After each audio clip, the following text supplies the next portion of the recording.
संसद के मानसून सत्र का आगाज होने वाला है। संसद का मानसून सत्र 21 जुलाई से 21 अगस्त तक चलेगा। संसद के मानसून सत्र में सरकार 8 नए बिल लेकर के आ सकती है।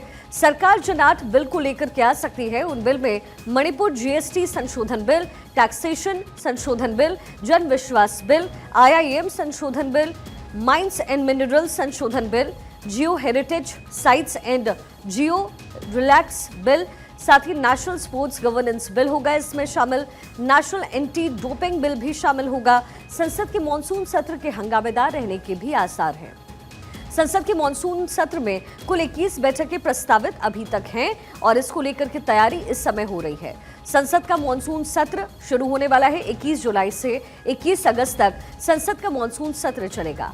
8 नए बिल इसमें पेश करेंगी सरकार। खेल खनिज से जुड़े हुए जो बिल हैं वो सरकार ला सकती है। साथ ही शिक्षा, टैक्स से जुड़े हुए बिल भी पेश होंगे। संसद का ये मानसून सत्र शुरू होने वाला है 21 जुलाई से। 8 नए बिल पेश हो सकते हैं। मणिपुर जीएसटी संशोधन बिल, टैक्सेशन संशोधन bill, Jan Vishwas bill, IIM संशोधन बिल, माइंस एंड मिनरल्स संशोधन bill, geo heritage sites and geo relics bill, साथ ही national sports governance bill, national anti doping bill, ये तमाम बिल हैं 8 प्रस्तावित जो सरकार की तरफ से पेश किया जा सकता है। मणिपुर जीएसटी संशोधन बिल में मणिपुर की जीएसटी व्यवस्था से जुड़ा हुआ ये बिल होगा। मणिपुर की जीएसटी व्यवस्था में संशोधन का प्रस्ताव होगा। इसके साथ ही टैक्सेशन संशोधन बिल में कर कानूनों में संशोधन से जुड़ा हुआ ये बिल होगा। कर प्रक्रिया सरल, व्यवसाय अनुकूल बनाने पर जोर दिया जाएगा। इसके साथ ही संसद के मानसून सत्र में जन विश्वास बिल रखा जाएगा। छोटे अपराधों को आपराधिक श्रेणी से हटाने का प्रस्ताव होगा। छोटे अपराधों को प्रशासनिक जुर्माने की श्रेणी में लाने का प्रस्ताव होगा। ईज ऑफ डूइंग बिजनेस को बढ़ावा देने के लिए प्रावधानों में सुधार होगा। इसके साथ ही आईआईएम संशोधन बिल में आईआईएम से जुड़े हुए प्रशासनिक ढांचे में बदलाव, आईआईएम के संचालन प्रक्रिया में बदलाव का प्रस्ताव होगा। साथ ही जो अगला बिल है वो होगा माइंस एंड मिनरल संशोधन बिल, जिसमें खनन क्षेत्र के विस्तार से जुड़े हुए प्रस्ताव होंगे। खनिज संसाधनों के आवंटन प्रबंधन में सुधार पर जो जोर है और वित्तीय सुधार है वो लाने की बात होगी। हमारी पॉलिटिकल एडिटर अदिति नागर न्यूज रूम से हमारे साथ कनेक्टेड है। अदिति, 8 बिल है जो सरकार पेश कर सकती है। जाहिर है हर बार जब सत्र का आयोजन होता है तो ये नए नए बिल मोदी सरकार लेकर के आती है जिससे जो डेवलपमेंट है वो हो सके। इस बार के बिल में क्या कुछ इंपॉर्टेंट होने वाला है और कितनी बैठकें संभावित हैं?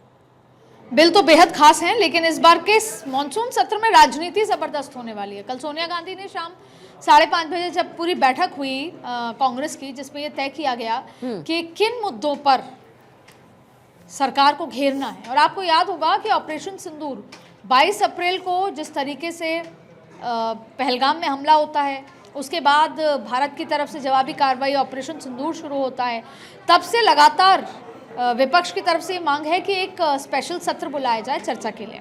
लेकिन जब वॉर जोन में जाने की तैयारी सरकार कर रही थी, उससे पहले विपक्षी सांसदों को बुलाकर कहीं ना कहीं ब्रीफिंग भी दी गई थी और तब ये माना जा रहा था कि सरकार कुछ बड़ा करने वाली है। तो आप देखिए कि एक तरफ आपने ये 8 बिल बोले जो जाहिर तौर पे महिला सुरक्षा के लिहाज से, हालांकि आज का दिन ऐसा है कि महिला सुरक्षा पे चर्चा नहीं करनी चाहिए जो उड़ीसा और ख़ास तौर पे बेंगलुरु में निकला है, लेकिन फिर भी इन बिल के बाद जैसे आपने नेशनल एंटी डोपिंग से लेकर तमाम 8 बिल जो अमेंडमेंट बिल बताए हैं, उनको अगर इन 8 बिलों को देखा जाए तो ना सिर्फ ये जाहिर तौर पे कागजों पे नहीं है, ये कानून बनेंगे बिल के रूप में। फिर राष्ट्रपति की जब सिग्नेचर करते हैं तो कानून बनते हैं। ये व्यापार की बढ़ोतरी, शिक्षा की बढ़ोतरी, इसके साथ साथ खेल खनन से लेकर महिला सुरक्षा, भ्रष्टाचार, इन तमाम चीज़ों से संबंधित हैं। इसलिए जो एजेंडा सरकार का है वो बेहद खास है। लेकिन इसमें एक और एजेंडा है जिसमें ऑपरेशन सिंदूर पर चर्चा होगी। ये पहला सत्र है जो 15 अगस्त से पहले ख़त्म नहीं हो रहा, 13 अगस्त को पहले हो रहा था, लेकिन इसलिए नहीं हो रहा क्योंकि अक्सर 15 अगस्त सरकार बिजी होती है, तमाम चीज़ें होती हैं। विपक्ष ने इस बार मांग की है कि कुछ घंटे मिलने चाहिए ऑपरेशन सिंदूर पे चर्चा करने के लिए, तो उस चर्चा के चलते इसको इस बार 21 अगस्त तक खींचा गया है।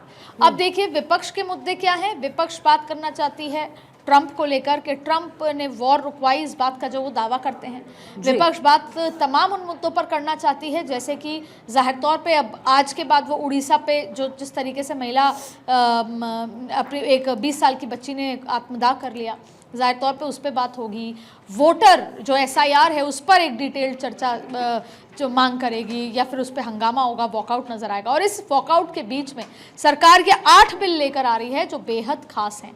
अब अक्सर ये भी आरोप होगा, इसमें से कुछ बिल ऐसे होंगे जो इसलिए भी हैं कि कहीं ना कहीं विपक्षी आरोप लगाता रहा है कि जब जब भी सत्र होता है और उसके बाद कोई चुनावी राज्य होता है तो उसके लिए कोई बिल इस तरह का आता है। और आपने देखा होगा कि दिल्ली चुनाव से पहले जब वक्फ कानून की बात भी लगातार हो रही थी, लेकिन क्योंकि आपने पूछा है तो ये 8 बिल बेहद खास हैं और इनकी पूरी तैयारी के साथ सरकार ये सत्र में आ रही है। ये 8 बिल पेश किए जाएंगे, पारित किए जाएंगे, इन पर चर्चा होगी और इसके साथ साथ ऑपरेशन सिंदूर पर भी चर्चा की जाएगी। टैक्सेशन को लेकर के जो है रिलैक्सेशन पहले दिया गया आदित्य, और उसके बाद जो ये पूरी प्रक्रिया है उसको आसान बनाने का काम सरकार की तरफ से हुआ है। जो 1 साल में सिर्फ फाइलिंग होती थी अब उसकी अवधि बढ़ाकर के 3 साल की गई है। तो जाहिर है इस तरीके से लोगों में किस तरीके से कमाने की जो बढ़ोतरी करने की कम से कम ये मादा आए और ये बातें उनके जहन में आए, इसकी कोशिश हो रही है। साथ ही जो पूरी प्रक्रिया है उसको आसान बनाया जा रहा है। अदिति, तो टैक्सेशन को लेकर के क्या विचार इस समय सरकार के मन में? देखिए, ये सब जो पूरी प्रक्रिया होती है सब कुछ इंटरनेशनली, नेशनली, देश के अंदर देश के बाहर से जुड़ी होती है। देखिए, पहला तो क्या है कि आपने पिछला बिल को भी देखा होगा, कंज्यूमर फ्रेंडली जो फाइनेंस बिल आया था, या यूँ कहें कि जब बजट आया था तो कंज्यूमर फ्रेंडली, के लोगों के हाथ में पैसा जाए। अगर हम अंतर्राष्ट्रीय लिहाज से देखें तो आप देखें कि हम अक्सर ये बात करते हैं कि देश 140 करोड़ लोगों की ताकत वाला देश है। हम ही हमारे प्रोड्यूसर हैं, हम ही हमारे कंज्यूमर हैं। अगर कोई देश आंख दिखाए, अमेरिका का जिक्र कर लें, टैक्स की बात करें, ट्रंप के टैक्सेस लगेंगे, या चाइना की बात कर लें, तो हम ये बताना चाहते हैं कि हम ना सिर्फ आप लोगों के लिए, खुद के लिए भी कंज्यूमर हैं। तो जब कंज्यूमर ड्रिवन इकोनॉमी तब होती है जब लोगों के हाथ में पैसा हो। वो कब होता है? जब टैक्स सरकार कम काटे। और आपने देखा होगा जीएसटी को लेकर भी एक स्लैब की बात थी। अब आप जिस टैक्सेशन लॉ अमेंडमेंट 2025 का जिक्र कर रही हैं उस पर कुछ खास बात कर लेते हैं। देखिए, इनकम टैक्स एक्ट और कस्टम एक्साइज कानूनों में संशोधन, फिर देखिए करदाताओं के लिए प्रक्रिया आसान करना, फेसलेस असेसमेंट को मजबूत करने की बात है। साथ में आप देखिए कि जो कोऑपरेट टैक्स विवाद जो हैं, जो बिजनेस करते हैं, कोऑपरेट टैक्सेस हैं, उनको सुलझाने के लिए एडीआर यानी कि ऑल्टरनेट डिस्प्यूट रेजोल्यूशन, उसका विकल्प लाने की बात हो रही है। टैक्स चोरी पर सख्ती और जो ई गवर्नेंस है सिस्टम को बेहतर बनाना, ये तो एक अलग मुद्दा है। इसके अलावा जीएसटी के स्लैब का भी, जो एक स्लैब है जो खास तौर पर मिडिल क्लास को सीधे इम्पैक्ट करता है, उस पर भी बात होगी। ये सीधा सीधा राहत क्या है मिडिल क्लास को मिलती है। मिडिल क्लास आप वोटर के लिहाज से समझ लें तो मिडिल क्लास बीजेपी का वोटर भी है, लेकिन अक्सर ये टैक्स का सीधा सीधा राहत जो है मिडिल क्लास को मिलती है। हाथ में पैसा आता है तो इकोनॉमी एक साइकिल की तरह चलती है, पैसा खर्च होता है, खरीदा जाता है, इकोनॉमी एक कंज्यूमर ड्रिवन इकोनॉमी की तरह चलती है। तो उसमें भी बदलाव की बात यहाँ पर साफ तौर पर नजर आ रही है। अदिति, इस बार सत्र पूरी तरीके से हंगामेदार रहने के आसार है, क्योंकि इससे पहले विपक्षी पार्टी बार बार कह रही थी कि संसद का विशेष सत्र बुलाया जाना चाहिए, ऑपरेशन सिंदूर के बारे में इंफॉर्मेशन देनी चाहिए। तो जाहिर है सरकार अपनी कोशिशों के साथ आगे आएगी, बिल प्रेजेंट किया जाएगा, टेबल किया जाएगा, लेकिन विपक्ष की रणनीति अभी क्या? विपक्ष की रणनीति सबसे पहले तो सरकार को पहला मुद्दा ऑपरेशन सिंदूर में किस तरीके से चीज़ें आगे बढ़ी, और ख़ास तौर पे जब वॉर को विराम करने की बात थी या संघर्ष को विराम करने की बात थी तो ट्रंप के इन्वॉल्वमेंट पर सवाल किए जाएंगे। और जब सरकार अपनी तरफ से बात करेगी तो जाहिर तौर पे विपक्ष भी अपने बड़े जो कद्दावर स्पीकर्स हैं उनको लेकर आएंगे और सवाल किए जाएंगे कि ऐसा क्यों हुआ। दूसरी बड़ी बात है कि आप देखिए कि बहुत सारे डेलीगेशंस गए थे। कई डेलीगेशंस ये मानते हैं कि विदेशों में जाकर डेलीगेशन का जो काम है वो पूरी तरीके से बेहतर तरीके से नहीं हो पाया, वहाँ के जो चीफ्स से नहीं मिले, ये सारे मुद्दे उठ के वहाँ पर आएंगे। फिर सबसे बड़ा आएगा एसआईआर का मुद्दा है जो अभी इंटेंसिव रिवीजन चल रहा है बिहार में वोटर्स को लेकर, जो पूरे देश भर में चलेगा। उसको लेकर टीएमसी भी हंगामे की, क्योंकि बंगाल में चुनाव है। टीएमसी आज जब ममता बनर्जी ने बंगाल में बांग्लादेशी जो आए हुए हैं, जो अब वो वोटर बन चुके हैं, वो दशकों से रह रहे हैं, उन पे जब अगर ये फिल्टर की बात आती है तो जाहिर तौर पे ये सवाल टीएमसी की तरफ से होगा, पूरा विपक्ष एकजुट खड़ा नजर आएगा उसको लेकर। तो ये एसआईआर को लेकर आप देखेंगे या तो चर्चा होगी, हंगामा होगा, हंगामेदार सत्र नजर आएगा आपको। फिर तीसरी बड़ी बात है कि अब उड़ीसा सरकार पे भी सवाल उठने लगेंगे। तो ऐसे बहुत सारे मुद्दे खास तौर पे निकलकर यहाँ पर विपक्ष ने तैयारी करी है कि इस पर हम सवाल करेंगे। देखिए, चाहे सत्ता पक्ष हो विपक्ष हो, दोनों के लिए मौका होता है कि पार्लियामेंट सेशन के दौरान सत्र में जब सत्र चलता है तो पार्लियामेंट के अंदर से जो बयान भाषण दिए जाते हैं वो ना सिर्फ पूरा देश बल्कि पूरी दुनिया, और वो ऑन रिकॉर्ड होता है।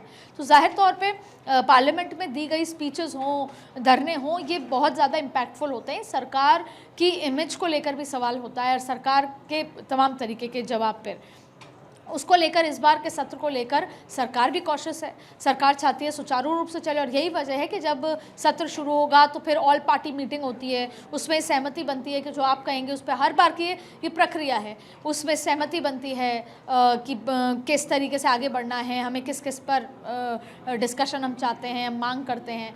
तो ऑल पार्टी मीटिंग होती है, फिर अलग अलग पॉलिटिकल पार्टीज़ की अपनी अपनी मीटिंग होती है कि हमें किस चीज़ पर आगे बढ़ना है। और फिर ये सरकार और जो संसदीय कार्य मंत्री है उसका भी जिम्मा होता है कि जो बिल हैं उनको इंट्रोड्यूस करना है, कितने घंटे प्रोडक्टिविटी, लोकसभा स्पीकर की जिम्मेदारी होती है कि कितने घंटे प्रोडक्टिविटी रही संसद की, वो भी एक बहुत इंपॉर्टेंट पैरामीटर होता है। तो जाहिर तौर पे ये मॉनसून सत्र बेहद इसलिए भी खास होगा क्योंकि इसके ठीक बाद सारी पॉलिटिकल पार्टी दिल्ली छोड़ देंगी और पटना, नालंदा से लेकर पूरे बिहार में चली जाएंगी।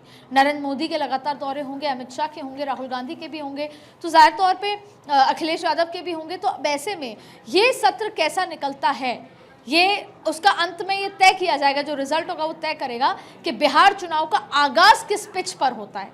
तो जाहिर तौर पे ये मॉनसून सत्र चाहे फिर देश की विकास, देश में जो नीतियां बनती हैं, देश में जो फैसले होते हैं, उसके साथ साथ विपक्ष अपना रुख कैसे साफ करता है और जब सत्र खत्म होता है उसकी प्रोडक्टिविटी, और सत्र किस पिच पे खत्म होता है और किस पिच पे बिहार चुनाव का आगाज होता है, ये सब कुछ तय करेगा। इसलिए बेहद खास हो जाता है ये मॉनसून सत्र। बिल्कुल, बजट जिस साल आया था अदिति, जब इससे पहले बजट लेकर के आई निर्मला सीतारमण, तो उस समय ही उन्होंने बिहार चुनाव के मद्देनजर जो पासा है वो फेंक दिया था।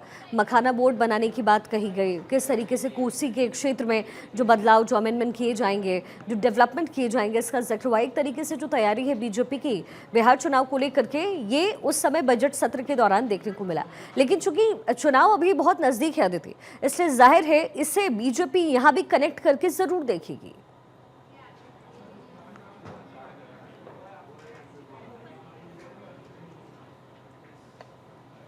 अदिति, क्या आप तक आवाज आ रही है? शिखा, आपकी आवाज ब्रेक हो रही है। जी अदिति, अभी आ रही है मेरी आवाज? जी, मेरा सवाल अदिति ये है कि बिहार चुनाव चूंकि पास है तो जाहिर है बीजेपी अभी इस सत्र का लाभ भी उस बिहार चुनाव को भुनाने के लिए उठाएगी, तो इसको लेकर के भी कोई ना कोई रणनीति इस समय बीजेपी के अंदर खाने बन रही होगी। हाँ, जैसे आपने शायद इस बीच में मखाना बोर्ड कुछ जिक्र किया था, तो वो जो हाल ही में जब बजट आया था जिसका हम जिक्र कर रहे हैं, उसका इम्पैक्ट नो डाउट जो बिहार के जो लोग हैं उन पर है। उसके अलावा भी आप पिछले 2024 की सरकार के गठन के बाद का अगर दोनों बार के बजट को देखेंगे तो ये कहा था कि बिहार में बहार है, या तो बिहार के लिए या टीडीपी को कहीं ना कहीं ये कहा गया था कि उनके लिए ये बजट है, और ख़ास तौर पे आखिरी में। तो डेवलपमेंट की कमी बिहार में, आप बिहार से आती हैं, बेहतर तरीके समझती हैं, नौकरियों की कमी है, पलायन का जिक्र है, और ये सभी पॉलिटिकल पार्टी के लिए है।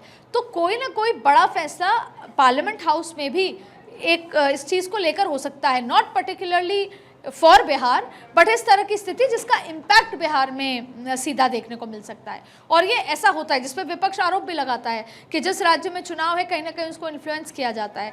तो आप देखें कि जब पंजाब के चुनाव थे उससे पहले देखिए एमएसपी को लेकर इस बार भी बिल है, इस बार भी जन कल्याण को लेकर बिल की बात है, लेकिन कई बार सीधा सीधा इम्पैक्ट डायरेक्ट किया जाता है। और आपने देखा होगा राहुल गांधी, विपक्ष भी अपनी राजनीति ओबीसी एससी को लेकर 2024 से पहले भी कर रहे थे, 2024 के बाद भी। तो कहीं ना कहीं जो आने वाले चुनाव होते हैं उनको देखकर राजनीतिक पिच सेट की जाती है। तो इसमें कोई दो राय नहीं कि बीजेपी भी करेगी और विपक्ष भी करेगा।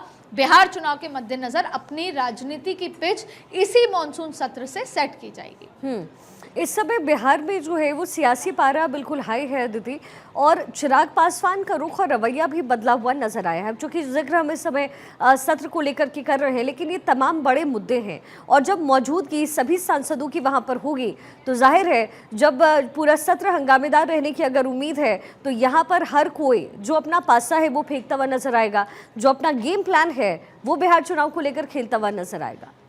चिराग के लिए बहुत इंपॉर्टेंट सिचुएशन इस बार है। पिछली बार चिराग ने नीतीश कुमार की काफ़ी जिस तरह से वोट काटने वाली स्थिति पैदा कर दी थी, तो कहीं ना कहीं जेडी उसको लेकर सतर्क होगी। नीतीश इस बार भी इस तरह की स्थिति में है कि मैं दिल्ली में, नेशनल में या देश में तो एनडीए के साथ हूँ, पर यहाँ पर सारी सीटों पर चुनाव लड़ूंगा। और आप देखिए कि किसी भी चुनाव में जो सबसे डिफिकल्ट बात है अलायंस की, वो टिकट वितरण होता है। तो अब मांझी को भी टिकट वितरण में कितनी सीटें मिलती हैं? चिराग पासवान तो बहुत कॉन्फिडेंट है कि मैं 5/5 मतलब मैं 100% मैंने मेरा स्ट्राइक रेट रहा है लोकसभा में, तो कम से कम 30 से 38 सीटें मैं लड़ूं। भारतीय जनता पार्टी 100 से ज़्यादा सीटों पे लड़ेगी और जेडीयू हमेशा उतनी ही सीटों पे लड़ती है, एक आधा ऊपर नीचे होती है। तो अब ऐसी स्थिति में कौन एडजस्ट करेगा, यह आसान नहीं होता। तो ये भी बॉडी लैंग्वेज और बयानों का पिच तय करेगी कि किस तरीके से इस बार कहाँ पे। इसीलिए भारतीय जनता पार्टी पहले कह चुकी थी कि हम एनडीए में बिहार के सिनेरियो में अब किसी और पार्टी को साथ में अलायंस में नहीं करेंगे। तो जब चिराग पासवान वैसे भी अलग अंदाज में पार्लियामेंट आते हैं, सर्दियां होती हैं तो शॉल पहन के आते हैं, अदरवाइज वो एक अलग अंदाज में आते हैं, कहीं ना कहीं स्टेटमेंट के लिहाज से आते हैं। तो जब वो इस बार भी आएंगे, उनका क्या रुख रहेगा, वो किस मुद्दे पे कब एनडीए को सपोर्ट करते हैं, कब रिजर्व रख लेते हैं अपने कमेंट्स, ये सारी चीज़ें। हालांकि वो ये कह चुके हैं कि मैं हनुमान हूँ और नरेंद्र मोदी का हनुमान हूँ, तो एक अपनी लाइन वो बिहार के लिहाज से क्लियर कर चुके हैं, तो या एनडीए में वो बता चुके हैं। तो चिराग पासवान के लिए भी बिहार की राजनीति में इस बार ये कहना गलत नहीं होगा कि डू एंड डाई वाली सिचुएशन है, क्योंकि इस बार वो अपने खुद को स्थापित कर पाएंगे या वैसी स्थिति रहेगी कि 5 सीटें, 7 सीटें, 10 सीटें, 12 सीटें, 25 सीटें वाली स्थिति, क्योंकि वो अपने आप को बहुत लंबे लिहाज से देखते हैं, अपने पिताजी की राजनीतिक विरासत के लिहाज से बहुत आगे देखते हैं। तो ये भी बहुत महत्वपूर्ण रहेगा। मांझी किस तरीके से उनकी बॉडी लैंग्वेज रहती है, वो तो दिल्ली में भी टिकट मांग रहे थे, उनको नहीं मिली, तो वो बिहार से क्या एक्सपेक्ट करते हैं, ये तमाम चीज़ें बेहद खास रहने वाली हैं। जी अदिति, विपक्ष हमेशा ही मणिपुर के मुद्दे को लेकर के सरकार को घेरता रहा है। जो कुछ भी मणिपुर में हुआ उसके बाद सरकार हमेशा विपक्ष के निशाने पर रही, लेकिन अब जब मणिपुर जीएसटी संशोधन बिल लाया जा रहा है तो जाहिर है ये मणिपुर का नाम आते ही विपक्ष पहले से ही सरकार को आड़े हाथों लेते हुए दिखेगा। इसकी काट क्या बीजेपी ने ढूंढी होगी? देखिए, हर 6 महीने में, अभी राष्ट्रपति शासन ने हर 6 महीने में उस पर पार्लियामेंट के अंदर उस पर वापस से अप्रूवल लिया जाता है। आप देखिए, Manipur goods and services tax amendment bill 2025 मेरे हाथ में उसके कागज़ हैं फ़ोन में, मैं आपको पढ़ के बता देती हूँ। देखिए, मणिपुर की जीएसटी व्यवस्था में राज्य की आवश्यकता के अनुसार कुछ और दरें और प्रशासनिक प्रावधानों में संशोधन है। जीएसटी संग्रह में पारदर्शिता और राज्य के राजस्व में सुधार की बात के लिए ये बिल लाया जा रहा है। जीएसटी परिषद में हालिया निर्णय को लागू करने के लिए आवश्यक संशोधन होंगे। मणिपुर में बाढ़ और हिंसा के कारण प्रभावित कारोबारी गतिविधियों को राहत देने का प्रावधान पर बात है, यानी कि इन जनरल मणिपुर को एक बार फिर से वो जो एक नॉर्मल स्टेट, नॉर्मलसी पे लाने के लिए, जो स्थापित करने के लिए सरकार ये कर रही है। लेकिन इस पर जब वाद विवाद होगा या बातचीत होगी तो जाहिर तौर पे वहाँ पर किस तरह की स्थिति है, लॉ एंड ऑर्डर को लेकर ये स्थिति पैदा हुई, सरकार क्यों नहीं समझ पाई, इस स्थिति तक आना क्यों हुआ, अभी फिलहाल क्या स्थिति है, कब तक राष्ट्रपति शासन लगेगा, तो ये तमाम तरीके पे सवाल होंगे और एक बार ये सरकार पर सवाल होंगे, होम मिनिस्ट्री पर सवाल किए जाएंगे कि कब तक राष्ट्रपति शासन रहेगा, अभी क्या स्थिति है, तो करंट सिचुएशन पे बात की जाएगी। चलिए ठीक है अदिति, बहुत बहुत शुक्रिया इस पूरे विश्लेषण के लिए। तो अब से कुछ ही दिनों बाद जो सत्र है वो शुरू होने वाला है और जाहिर तौर पर इसका इंतजार न केवल सरकार को होगा बल्कि विपक्ष को भी होगा।